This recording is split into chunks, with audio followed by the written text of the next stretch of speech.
Our underreported story segment tonight, the architect of the doomsday Imperial College London model that predicted 2 million Americans would die from COVID-19 if we didn't impose government-mandated lockdowns, admits that Sweden's no-lockdown approach has achieved roughly the same suppression of COVID-19 without draconian restrictions.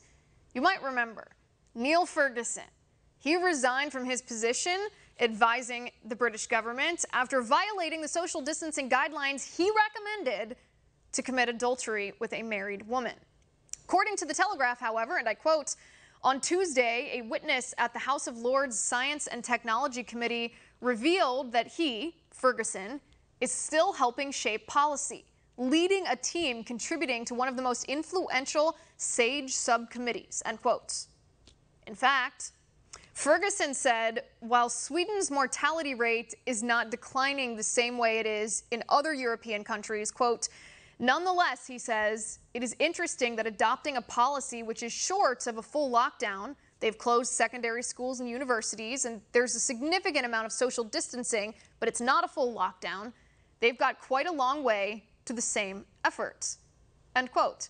So with me now to discuss, Senior Research Fellow with the American Institute for Economic Research, Phil Magness. Phil, good to see you. Thanks for joining me. Yeah, thank you for having me. All right, so this is quite something. So first, Neil Ferguson, who, by the way, has a history. His entire career, he's basically just been wrong one time after the other. He makes these horrible apocalyptic predictions, and they never come true. He says 500,000 Brits will die. A week later, he revises that down to 20,000. He then says, well, about 2/3 of those people would die anyway. And now, even though he's arguably the reason Boris Johnson locked down Britain, he says, well, Sweden basically used the same science and did the same thing as we did. Right. Right. He's not only the reason Britain locked down, he's also the reason the United States locked down. And there was an effort in late March and early April to get the Swedish government to lock down as well. And they presented the exact same model, the Imperial College model, to Sweden. And it predicted 90,000 people would die there by June 1st.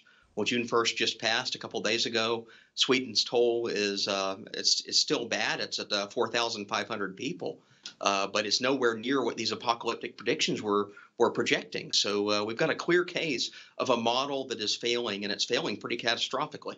Yeah, I think we also have a clear case of an idiot working for a government, the government not firing him, even though he's not correct here.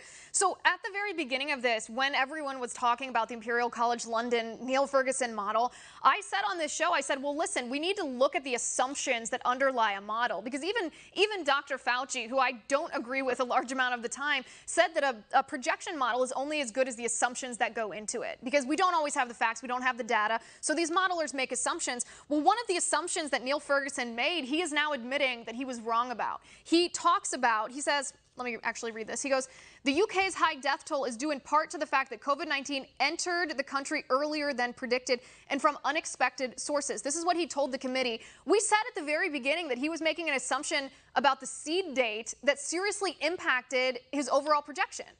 Absolutely. Yeah, the dates were all wrong on the model. We're finding that out now.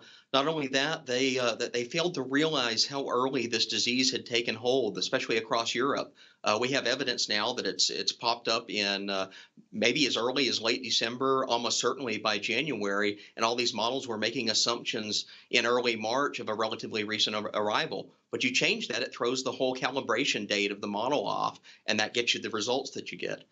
Second assumption where Ferguson went wrong, and you can go all the way back to the 2006 version of this paper that I think was applied to the swine flu. This is another one where he predicted 50,000 would die here and 100,000 would die there, that ended up being almost nonsensical. They neglected to account for nursing homes. And if we found anything from COVID across the world, nursing homes have been the hotbed. This has been the place where it's really destructive and deadly. And that's not even built into the model. So the assumptions are just completely off. And that's the part, I guess, that I don't understand. This is not just exclusive to Neil Ferguson, by the way, although I'm obviously highly critical of his work. This applies to the United States and basically every other developed nation that I can think of that has long-term care facilities and nursing homes. But I don't understand why this wasn't anticipated, because it's a very basic tenet of science and medicine. My husband is a medical provider. He told me at the very beginning of this, when I was talking about learning basically about coronaviruses, he was like, oh yeah, coronaviruses sweep through nursing homes. on a regular basis. They decimate nursing home populations on a regular basis. And the same thing, I mean, my husband said it to me, but Professor John Ioannidis from Stanford, he warned public policy officials and elected politicians of that. There's no excuse not to know about the threat to nursing homes. Yeah, absolutely. And we know the first major outbreak in the United States, where was that? It was in Washington State in a nursing home community. So we had early evidence that this was a problem, and our government failed us. Governments around the world failed their own countries by not recognizing the nursing homes because they were too focused upon imposing like a society-wide social distancing mechanism that they neglected the one area that government might have been able to do something to really address this problem as it was emerging.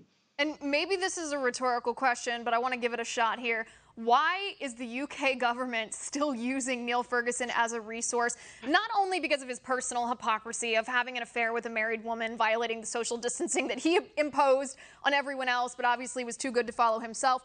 But he's been wrong. He failed to see the threat to nursing homes. He didn't account or misaccounted for the seed date. He was wildly incorrect on the numbers from start to finish, as he has in his career. Why are they still using him? I think, unfortunately, we're seeing with a lot of politicians, they buy into the sunk cost fallacy. They bought into these models early on when they kind of wowed the world with astronomical projections of death and destruction if we didn't act. And they acted on that information, but now they're kind of realizing, oh no, we made a mistake, but no one really wants to admit that they made that mistake because that's their electoral career on the line. That's their political career being threatened by having to actually do the right thing, which is admit that you were wrong. And the shocking part of that is any politician who is operating under that algorithm, the mental algorithm, they're literally putting their own political career, their own seat in government above the health and well-being and even the lives of the people that they were sworn to represent and defend. It's really horrifying to see. Phil, thank you for being on the show. I appreciate your analysis.